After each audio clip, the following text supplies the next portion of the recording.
While it was originally a pretty straightforward franchise, Higurashi has become incredibly convoluted over the years, especially so with the introduction of Higurashi Go and Sotsu. To this day, people are still confused on the watch order, so I figured I would step in to help clear the air for newcomers on the right order for this franchise. This will cover every season and the spin-offs, with no spoilers for any of the series, so my descriptions might be a bit weird. I'll also cover some series that connect to the franchise potentially.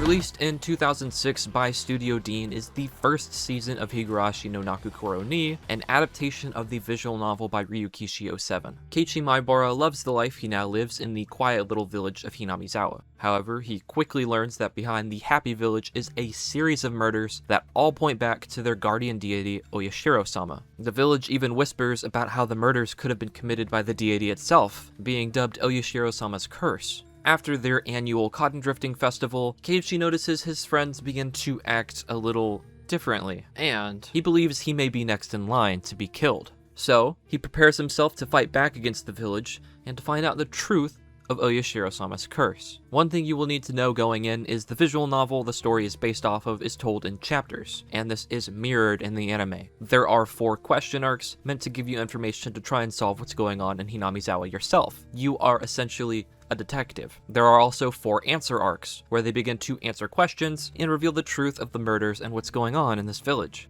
The first season adapts the first 6 arcs of the franchise for a total of 26 episodes. Keiichi isn't always the protagonist either, as one arc follows a character named Akasaka, one follows Rena, and the other follows the Sonozaki family. However, the Dean anime did a notoriously bad job of adapting the source material, so I would really recommend reading the manga after each arc, as every arc in the series was also adapted into its very own manga. They are quick reads, they're easy to find, especially since they were recently reprinted, and they will contain a ton more about what's going on since it will have all of the cut content the anime did not. You could also read the visual novel, but I understand that's not everyone's cup of tea. The biggest issue when it comes to the 2006 anime is where do you watch it? Depending on your country, it could be available on Netflix or High Dive, but if you're in the States, it might as well be lost media. Amazon Prime has the dub, but don't watch the dub. The DVDs aren't really an option either because the prices add up very, very quickly.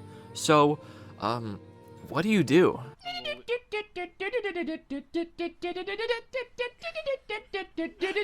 While I can't go into detail about it here because, well, legal reasons, there are alternate methods you can find the Dean anime, if you catch my drift. If you want to join my Discord server, I can get a little bit more into detail about it there, or people can feel free to discuss it in the comments. I just cannot tell you where to find it in this video. But yeah, this is the first season. Do not watch Higurashi Go first, please.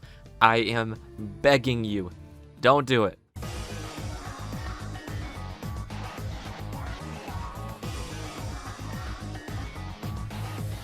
After the 2006 anime is Higurashi Kai, released in 2007 and once again being made by Studio Dean. Kai adapts the last 2 arcs of the franchise, which are both answer arcs, as well as including an anime original arc by Ryukishi to fill in some of the blanks for cut content. Despite being only 3 arcs total, it still is 24 episodes. Yeah, there's a lot more content here, which, speaking of, Season 2 is a much more faithful adaptation of the source material. You could still read the manga after watching each arc, but it's not really necessary because you'll understand a lot of what's going on in Kai more than you would in the 2006 anime. These arcs focus a lot more on Rika Furaday, since she wasn't much of a focus in the beginning of the series. Much like the first season of Higurashi, Kai also might as well basically be lost media, and what's worse is the DVD prices are even higher for Kai than they are for the first season. So once again, you will need to look elsewhere to find this anime. After Higurashi Kai, you're technically done with the series. The visual novel was written with 4 question arcs and 4 answer arcs. Everything else is bonus content that isn't really necessary to further understand the franchise. However, I would still recommend them, and this is the order I think they're best consumed in.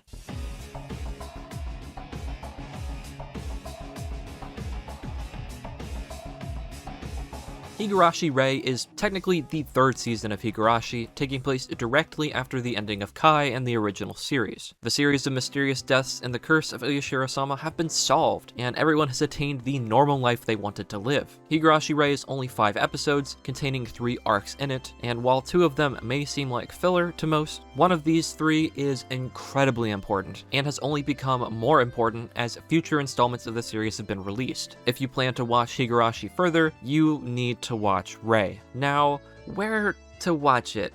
Oh, wait, right. It's also might as well be lost media. Are you noticing a pattern here? You can get them as add-ons if you decide to buy some of the Blu-rays or DVDs as they come with them, but outside of that, you'll once again have to do some researching into this. Alternatively, you could just read the manga for Rei, as it does include just a bit more information than the anime, and it is a little easier to find, but that's it for Rei.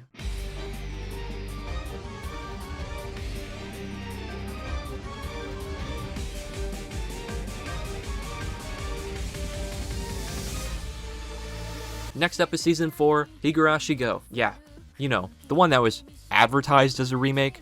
Crazy, right? Despite how advertisers present it, you will not understand the show very well at all because it is meant to be watched after seeing the other seasons. Go does give you some stuff to work with if you haven't seen 2006 Kai or Rei, but you'd be doing such a massive disservice to yourself if you didn't watch the other 3 first. To make matters worse, if you finish even the first or second episode of Go, you will basically have the entire series spoiled for you if you haven't watched the other entries yet. Basically, just don't watch Go first. Please don't watch Go first. If you have seen the other 3 seasons, let me preface, Go and Sotsu are controversial, although mainly Sotsu. While it is a sequel, it does its best to pretend it's a remake too. A lot of the episodes play out exactly like they did in the first few arcs, with them randomly changing in the last episode to be different. You find out what the purpose of the series is in the later half, which is a bit of a drag as the show is 24 episodes long. It is the first piece of Higurashi anime to not have a manga or visual novel it's based off of, and that shows a lot of the time. Many people point to Higurashi Go's manga instead of the anime, as that was more closely watched by Ryukishio 7, and it does have much better story beats. Compared to Rei, which is something I would suggest you watch, you could totally skip Go and Sotsu, and to be honest, you'd probably be a lot happier if you did. However, if you really do want to watch Higurashi Go, it is super widely accessible. You can find it on Amazon Prime, Crunchyroll, or even Netflix. It's basically everywhere.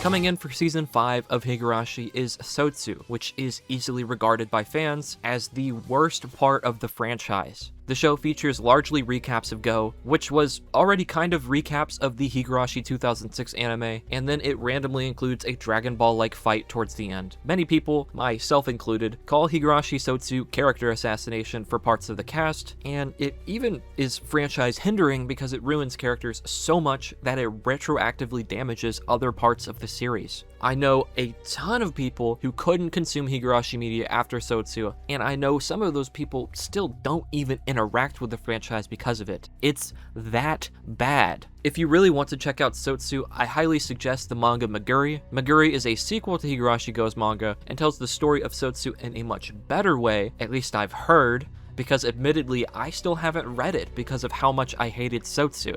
So with this, the main series is now completely done. Let's talk about some of the spin-offs.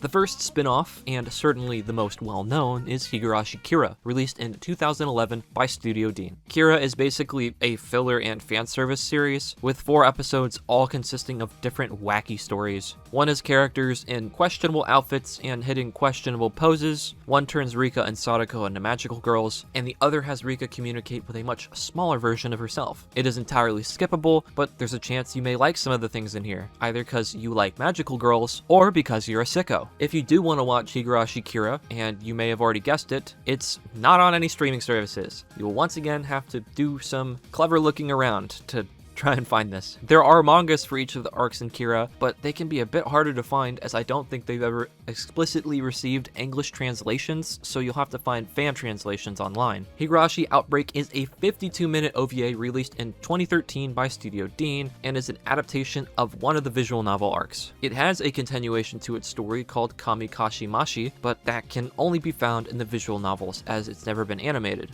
Outbreak is basically a story about what if everyone went batshit insane and started killing each other. That's kind of the only way to describe it. Unlike nearly everything else on the list, you can actually watch Outbreak fairly easily, as it was posted to YouTube by Brandon Joe Films. Let's fucking go, shout out that guy. Otherwise, I can only imagine the nightmare it would be to find this spin-off, because it was also only attached to a certain DVD release. And that's it. That's the very basic watch order for the Higurashi animes. Even if that seems like a lot, we've actually only scratched the surface, as the iceberg runs way deeper. There are dozens of manga-only arcs, tons of visual novel arcs that have never been adapted, and even an arc on your mobile phone. Well, maybe not. The last one is Lost Media, but you get the point. Higurashi is an unexpectedly huge franchise. Unfortunately for you, I can't talk about the other series here, as there's a chance you may watch this to the end without having seen the series, and I could accidentally spoil the entire franchise for you. If you want a sequel video covering the rest of the Higurashi read orders, let me know in the comments below. I am more than happy to help. Although I will say, there is one series that is technically connected to Higurashi that I probably should include in this video.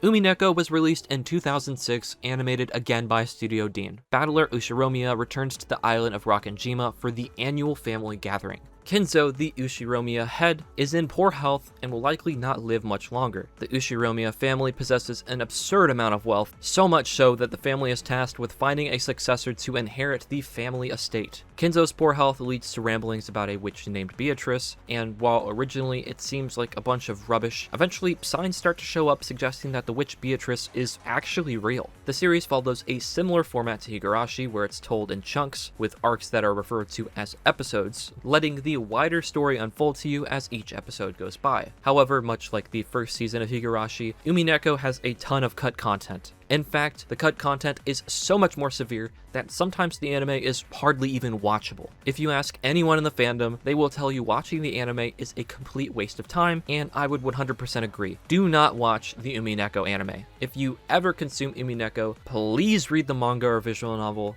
They are amazing and will likely change your life, I guarantee it. I will preface also that while it is mentioned in this video, it is hotly debated whether they are connected or not.